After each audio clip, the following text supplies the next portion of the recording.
in order to reward their billionaire donors. Democrats made clear, including at the White House meeting on Monday, that health care premiums, copays, and deductibles were about to skyrocket for tens of millions of Americans all across the country in an environment where the cost of living in this country is already too high. Donald Trump has already made life more expensive because of his tariffs and failed Republican policies. But that cost of living crisis is about to get worse, particularly as it relates to health care costs. Here are just 3 examples as it relates to the types of skyrocketing health care costs that everyday Americans are about to confront. In the Commonwealth of Virginia, by way of example, just one plan. Currently, this health care plan costs an everyday American, a working class American, $595.94 a month. But because Republicans refuse to extend the Affordable Care Act tax credit, that same plan is going to go up to $1,890 per month. How is that possible for working families to afford? That's in Virginia. In Idaho, Silver Plan currently available for $611 per month. But it's now public information that because of the Republican refusal to extend the Affordable Care Act tax credits, that same plan, currently $611 per month, will go up to $2,083 a month in an environment where America is already too expensive, where the cost of living is already too high, where the Trump tariffs are already imposing thousands of dollars per year of additional costs. And now, healthcare costs is about to skyrocket out of control. One final example. In Georgia, the heart of Dixie, in the Deep South, current Silver HMO plan from Kaiser Permanente, currently it costs $699 per month. But because of the Republican refusal to extend the Affordable Care Act tax credits, that same plan, currently $699 per month, is about to skyrocket to $2,763 a month. This is going to cause medical bankruptcy for some, and millions of others will be unable to afford the health care that they need for themselves, their children, and their families. This is why we need to deal with the Republican health care crisis right now, because the crisis is having real impact on working class Americans right now. And the notion that there's time to wait. Think about this, that Republicans spent all year focused on their one big ugly bill so they can permanently extend massive tax breaks for the wealthy, the well-off, and the well-connected, for their billionaire donors, in order to subsidize the lifestyles of the rich and shameless. That's what they've done all year. And these tax breaks for the wealthy and the well-off, they were scheduled to expire on December 31st. But they spent months obsessed with rewarding their billionaire donors with massive tax breaks, but now claim that the Affordable Care Act tax credits, which expire at the same time as those tax breaks for their wealthy friends, no, they can't be bothered.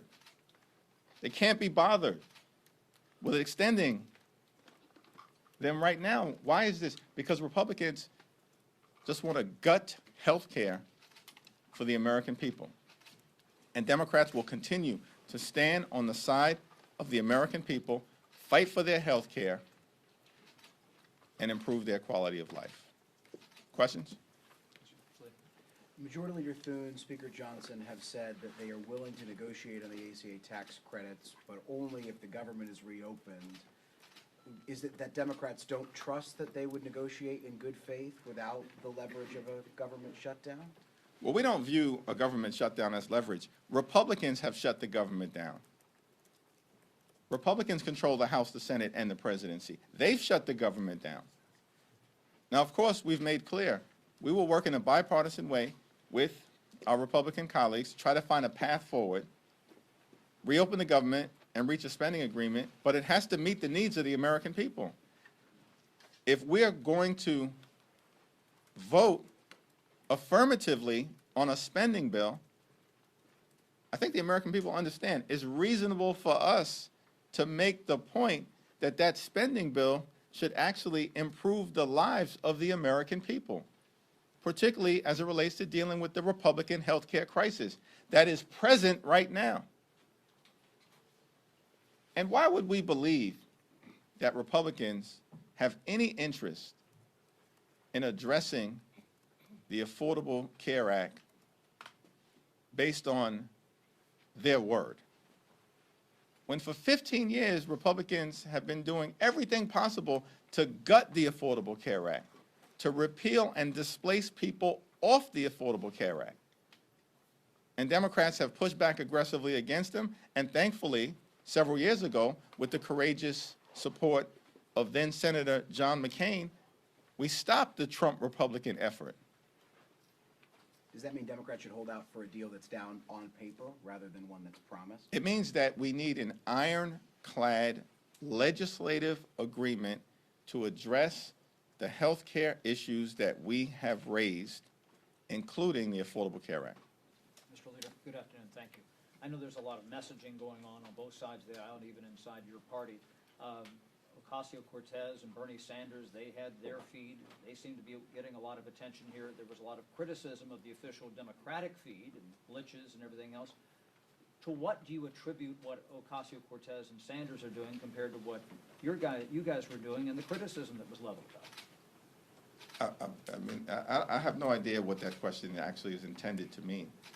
Like, Democrats have been all over the country engaging in every possible way, communicating with the American people that we're privileged to represent as it relates to the stakes of this fight. And our position, from the most progressive member all the way through to our most moderate members, has been consistently clear. Cancel the cuts, lower the costs, save health care. And everybody's on board because we all share those values. And we continue to be in a more is more environment. So I think that observation seems to be the silliest thing possible when we're fighting to defend the health care of the American people. And by the way, anybody who understands what a more is more environment means is that you create content that can then be distributed by members to their constituents, and that's what members continue to do, speak authentically to the people that they're privileged to represent. There are some reports floating around that Speaker Johnson might not bring the chamber back next week. What guidance have you gotten about next week's House schedule, and are you concerned about this further delaying the swearing-in of Congresswoman-elect Adelita Grijalva? House Republicans continue to be on vacation, spread out across the country and the world, and this makes no sense. It's Exhibit A for the fact that House Republicans wanted to shut the government down and have no interest in reopening it because they don't want to provide health care to everyday Americans. Have you spoken to Speaker Johnson about the timing of swearing in of Adelita Grijalva, and if so, what did he say? It's our expectation that Representative-elect Adelita Grijalva will be sworn in as soon as the House is back in session next Tuesday. Thanks. Yeah. Congressman Khanna tweeted at Standing Hoyer about receiving APAC money, calling for him to step aside. Do you have any comments on the sentiment that he put out and APAC's response? I haven't seen that particular social media post, so I'd have to talk to Congressman Connor about it. But what I will say is that Steny Hoyer has been a tremendous public servant throughout the duration of his career, and there's a reason why his constituents continue to elect him. It's my expectation that that will continue. Thank you. Thanks. You got it. No, thank you, Leader Jeffries. The White House has said that it's preparing for mass layoffs all throughout the government, and President Trump himself posted a video of Russ Vought being depicted as the Grim Reaper. Do you have a response to the cuts that might be impending given the ongoing shutdown? Well, Donald Trump and Republicans have shut the government down as part of their ongoing effort to inflict pain and suffering on the American people. This is day 3 of the Trump shutdown, but it's day 257 of the chaos that Donald Trump and his administration and Republicans have been inflicting on the American people, including mass firings that they've already done outside of a government shutdown. This is who they are. Cruelty is the point when it comes to Trump policies. And his administration and Republican control of the House and the Senate has been a complete and total failure. And the American people know it. The overwhelming majority of the American people have already come to the conclusion that the country is moving in the wrong direction, that costs are too high, that the Trump tariffs have been a failure, that Republicans have broken our health care system, that the flood of extremism that has been unleashed on the American people, on black and brown communities, on law-abiding immigrant families, on the rule of law, on the American way of life itself, is out of control. And that Donald Trump and Republicans have failed to keep their core promise, which is to make life better and more affordable for the American people.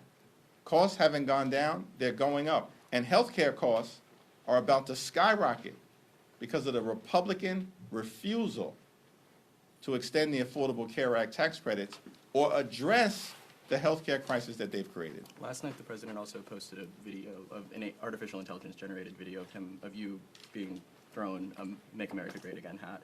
How do you have a response just to the videos and comments that he's been making on social media about you and Leader Jeffries, and how do you believe that that may impact your ability to negotiate with them? Well, Donald Trump has behaved in a deeply unserious and deeply unhinged manner.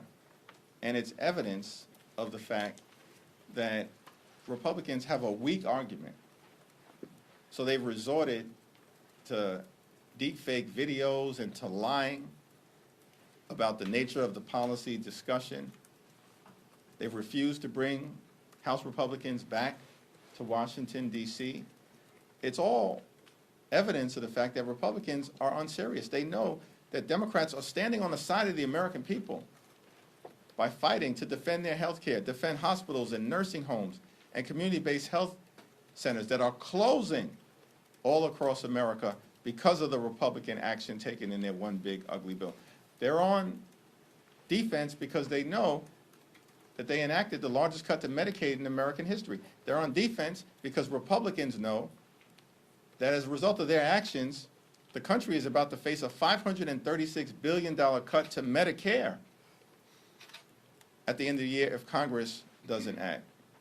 They're on defense because they know the Affordable Care Act tax credits are popular with the American people because the American people know that we should be standing on the side of working class Americans. That's what Democrats are doing, as opposed to Republicans always being on the side of the wealthy, the well-off, and the well-connected. Thank you, Leader. You've taken a hardline stance on these Affordable Care Act tax subsidies. It impacts roughly 20 million people, which is 5 to 6% of the population. Is it really worth burdening the rest of the country, the rest of the 95% of the country, with a government shutdown over something that impacts only 5 to 6%? We've made this healthcare fight about all of the things, all of the people. And by the way, just to be clear, everyone is about to experience dramatically increased premiums, copays, and deductibles because of the Republican healthcare crisis. Everyone in America. And as that happens, they'll know that this is a result of Donald Trump and failed Republican policies who have launched the largest assault on health care in American history. It's a Republican assault on the health care of rural America, urban America, small town America, the heartland of America, and black and brown communities all across America. It's an unprecedented Republican assault on health care and a massive crisis that impacts everyone, which is why we've been very clear. We're fighting for everyone. And the reality is, the dramatic increases in health care premiums that the American people are about to experience, some are connected to the Affordable Care Act tax subsidies and tax credits that Republicans are unwilling to renew in states like Virginia, a purple state, in states like Idaho and Georgia. These are red states. So is your question, we shouldn't be fighting for the people of Georgia and Idaho who are about to experience dramatically increased health care costs? Is that not a good fight for us to wage? We're standing up for Republican constituents because Republicans won't stand up for their own constituents. But this is everyone in America. Everyone in America is suffering because of the cost of living crisis caused by Donald Trump's failed policies, and everyone in America is suffering from the Republican health care crisis. They said they're willing to negotiate Everyone. when it reopens. Thank you, Leader. Congressman Ralph Norman has filed legislation to abolish paychecks for members of Congress during a government shutdown with no payback. Seeing as tens of thousands of Americans will now go without pay for the foreseeable future as a result of the government shutting down, would you agree that members of Congress should also go without pay, and is that something you would support? Yeah, I haven't had a conversation with Ralph Norman or seen that legislation. Thank you, Leader Jeffries. To the earlier question on Republicans possibly not coming back to the House next week, if they don't, would you still bring House Democrats back into town, similar to what you did this week? Yes. Thank you. Some Republicans are saying that they won't support any ACA subsidies without high protections. Is that something that Democrats are open to or could support? Here's the problem with Republicans. They continue to try to jam their extreme right-wing ideology down the throats of the American people. When will they learn their lesson? I mean, this is about the health care of everyday Americans. They continue to try to confuse the issue. We're fighting for hard-working American taxpayers to make sure that working-class Americans don't continue to suffer from the Republican health care crisis. And now Republicans want to inject other issues. These aren't serious individuals. They want to keep the government shut down. They shut it down, and now they want to keep it shut down. And the American people know it. Leader Jeffries, could you elaborate on what you meant by when you said the president was in the Presidential Witness Protection Program? Donald Trump continues to hide behind deep fake videos since the meeting in the Oval Office on Monday. And it's reasonable for the American people to wonder what's going on. Why is there no presidential leadership? Vice President Vance offered to come up to Capitol Hill. I've been here all week. We've heard nothing. Radio silence from the White House, radio silence from House Republicans, and radio silence from Senate Republicans because they're not serious. They wanted to shut the government down. They want to inflict pain on the American people. They want to continue the chaos that has been unleashed from the very beginning. They don't want to do anything about the cost of living crisis that Republicans have created, making life more expensive, groceries more expensive, housing costs more expensive, electricity bills skyrocketing and through the roof all across America. And now, because of Republican inaction and the cruelty of their policies connected to the health care crisis that they've created, premiums, copays, and deductibles are about to skyrocket as well. This is the consequence of complete control of government in Washington, D.C. by Republicans.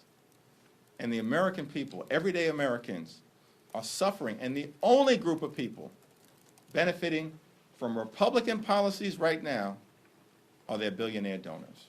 Thank you. Thank you. Thank you.